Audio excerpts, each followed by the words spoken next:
Yeah, we had brought over our captains and Victor Liljegren as well. There's not enough space to bring the whole team, but it's something that we want to continue to do and get more of our guys over there. So, Early Childhood Education Center is a special needs school for children with special needs, autism, and other things that they have. So it's a great tie-in for our autism game on Autism Awareness Game on Saturday night. So we're so proud of the game and what it's become. As you never know how these special event games are going to play off, and so now we're in our 5th annual, something we're extremely proud of.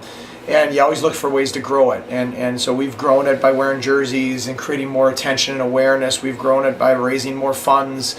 But I think the next way to grow it is to make more connections. And so for us today, for some of our guys and myself to go to the Early Childhood Education Center and get to see the work that the teachers do. And just I couldn't be more impressed by the work that they do every day there, and helping those children get ready to go to school. And it was awesome. It was a great experience, very humbling. It was fun for us to go down there, get in our hands and knees, play with the kids, and just share in their activities and to get to make connections with them. So I think that's a huge thing. That's we talk about being grateful.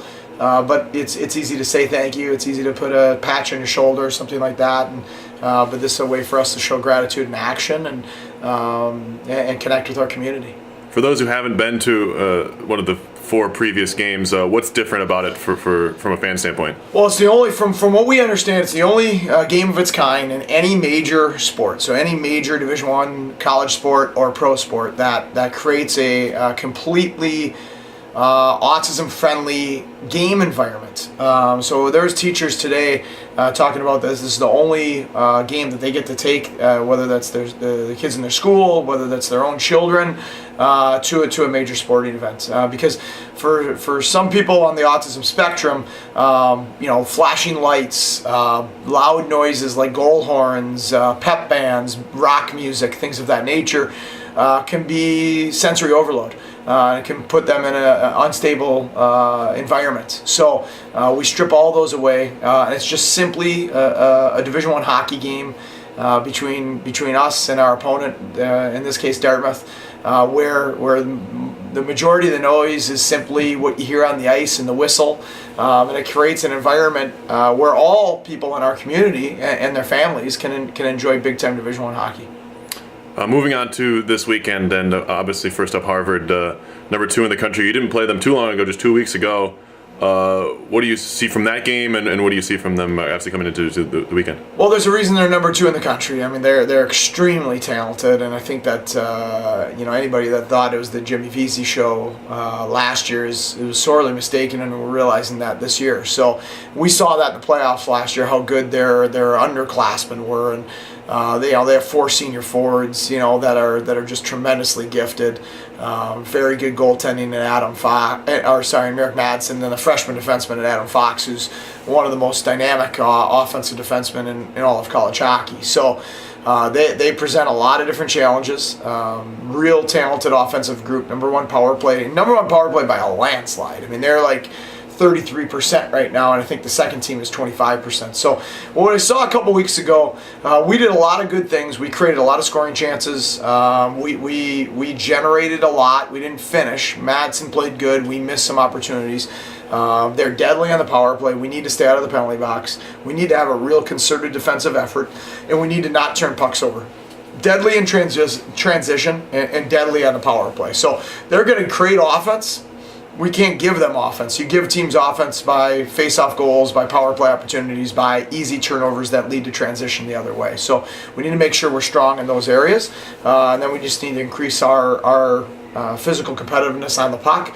We got to start coming up with more pucks. When we start coming up with more pucks, one-on-one puck battles and things of that nature, we're going to start having the puck more, which is going to lead to offensive success.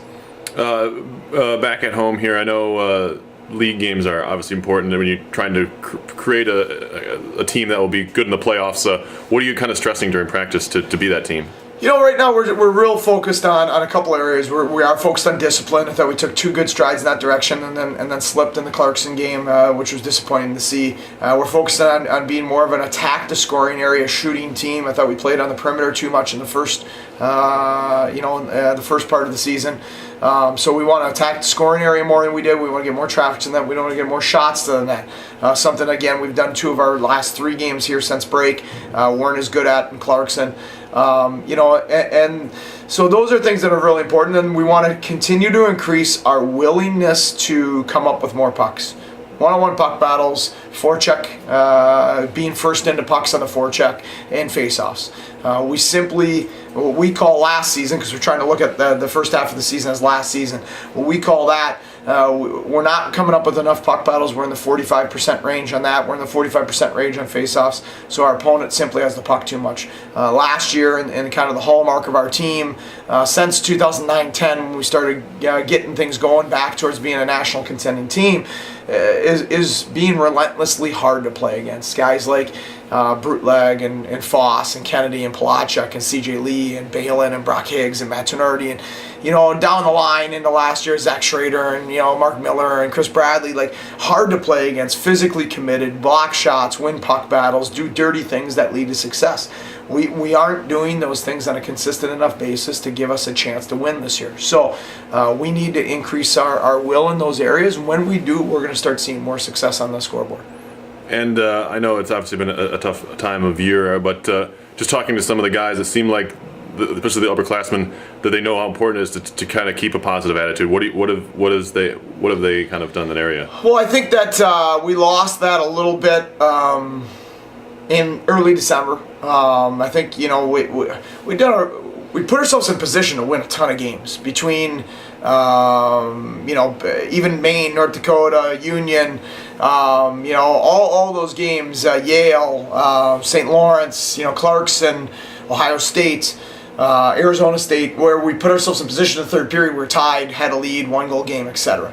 That chipped away at our confidence, chipped away at our belief, kind of a little bit of negativity slipped in for those 2 weeks leading the break, even though in 3 of those 4 games we were tied or leading in the third period. So that chipped away at us. When we came back from break, we had a good meeting about that with our juniors and seniors first, and then the team next, about what we're trying to look for, how we're going to approach going forward, and that we have to stay together, we have to stay positive, we have to fight out of this as a group. And the only way you do that is by having a good energy around the team every day. It doesn't mean you're complacent, doesn't mean you like where you're at, but negativity and finger pointing and blaming solves nothing. So we need men right now to have positive attitudes, but also to have urgency to get better and urgency to find solutions. We need problem solvers right now. Problem solvers are men.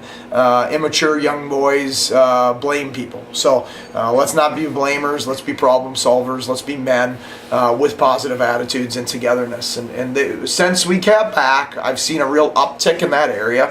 And I told them when we came back, we're making these changes, and it's not just about beating Harvard on December 30th or Lowell on January 3rd or whatever it is, because we knew we had a pretty tough stretch coming out of break with 3 of our 4 games against teams in the top 5 in the country.